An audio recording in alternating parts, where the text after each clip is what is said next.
और शिव की आज्ञा मानकर वहां जब वो गए तो अभी उनके आश्रम में पहुंचे भी नहीं थे, अभी उनके दर्शन भी नहीं हुए थे, अभी उनके आसन के निकट तक भी नहीं पहुंचे थे कि उससे पहले ही उनके भ्रम निर्मूल हो गए, अविद्या शिथिल हो गई।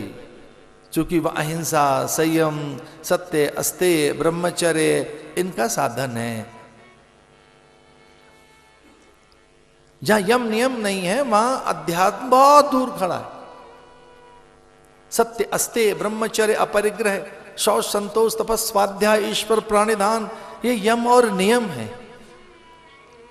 तो जिस योग की आप बात कर रहे हैं, समाधि की बात कर रहे हैं, साक्षात्कार की बात कर रहे हैं, कुंडलिनी जागरण की बात कर रहे हैं, वो बिना यम नियम के नहीं होगा। मैं बहुत आदर करता हूं योगियों का, योग का।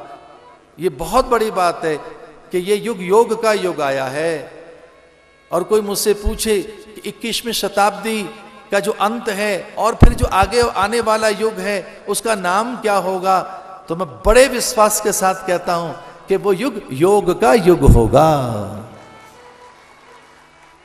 योगा युग, योग का युग होगा।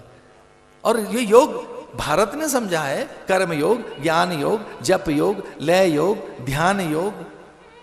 अरे विषाद को भी योग बना लिया यहां तो, विषाद योग। जो डिप्रेशन है, एंजाइटी है, स्ट्रेस है, दैट इज ऑल्सो योगा। तो जो गीता का पहला अध्याय है वो अवसाद योगी तो है, विषाद योग, विषाद, उसी में तो गीता जन्मी है।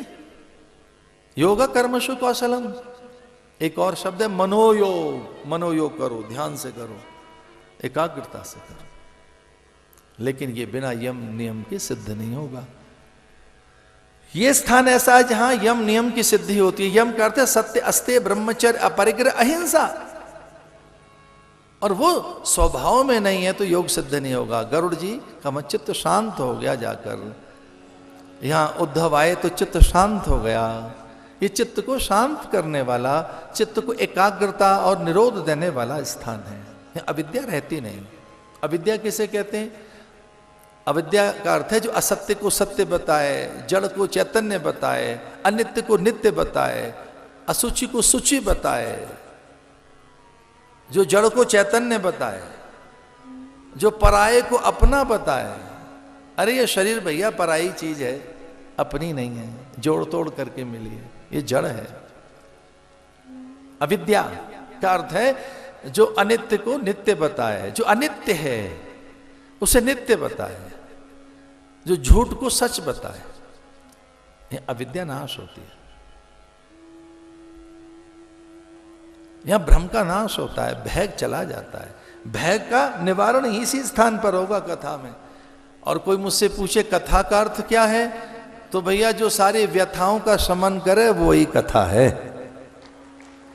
अरे राजा तो बीजना बनाते थे, टोपियां बनाते थे, आसन बनाते थे, दरियां बनाते थे।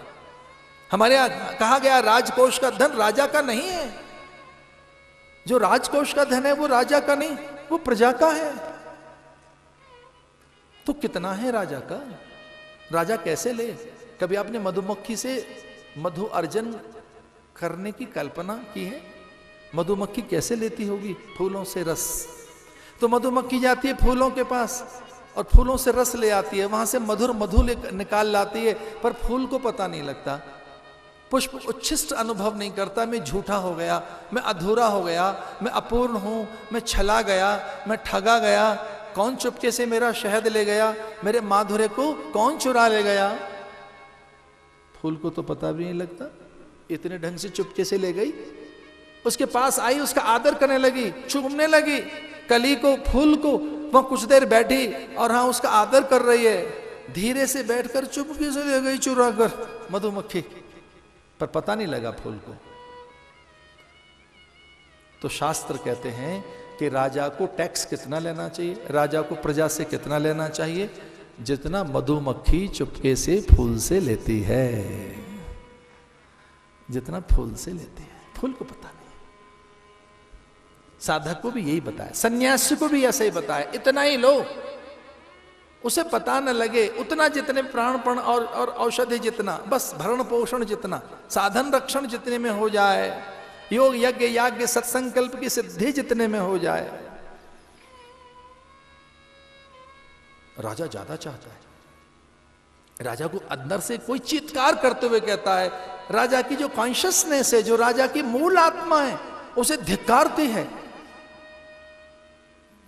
कि तू साधु का अपमान कर रहा है। साधु समाधि में है, लेकिन साधु नहीं उठा तो एक मरा हुआ सर्प उसके गले में डालकर यह कहकर कि तुझे मृत्यु दंड दूंगा मैं, तो उठकर मेरा आदर नहीं कर रहा है। जब ये दृश्य देखा ऋषि कुमारों ने, ब्रह्मचारियों ने, सदगृहस्थों ने, संत सत्पुरुषों ने, योगी यतियों ने और उन्हीं के ज्येष्ठ पुत्र श्रृंगी ने, तो उन्हें लगा कि अभी राजा उन्मत्त हो गया है।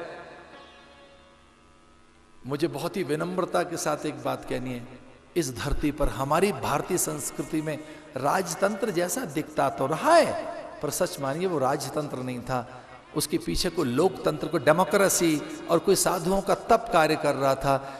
उस समय जो राजा बनाए जाते थे वो संतों के और प्रजा के आदेश से बनाए जाते थे।